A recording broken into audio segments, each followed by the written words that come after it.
I'd like to go back, yes, to the good old days, when pressing my face against the glass display cabinet, ogling those luscious tidbits, I had a myriad of choices of penny candy.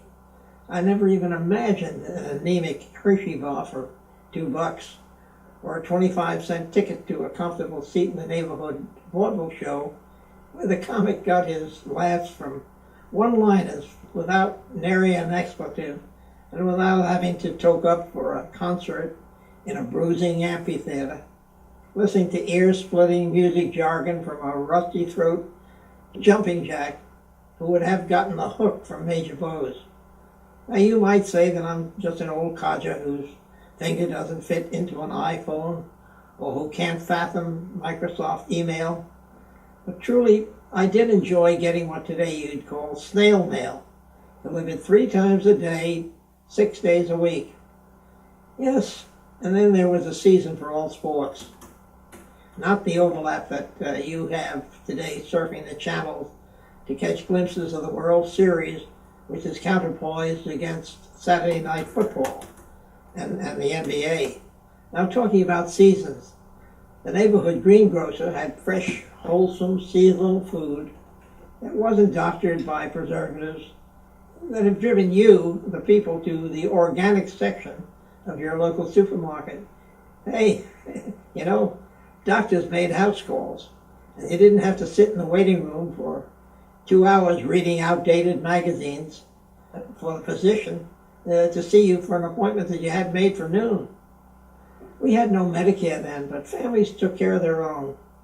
And then again, Doc, the family general practitioner, whose advice gave you his full attention, not for the 30 seconds allotted to you by an insurance company mandate. And while we're at personal service, how about talking to a real person to answer your queries instead of a machine, or instead of some person in India whose attempt at English confounds even a linguist?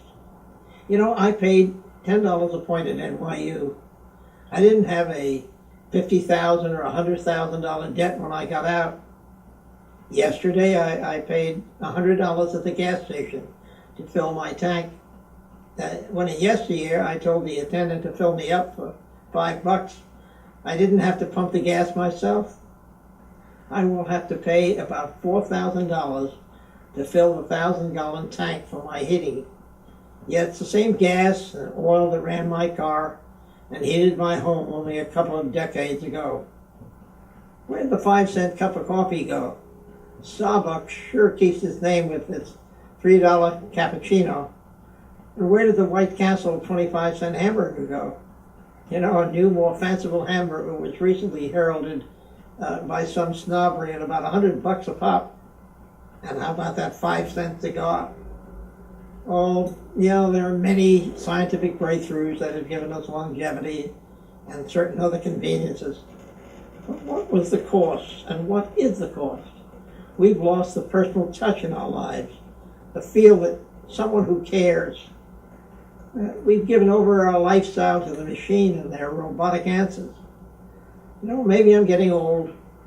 I do want to remind those of you who are out there that the good old days were not so bad.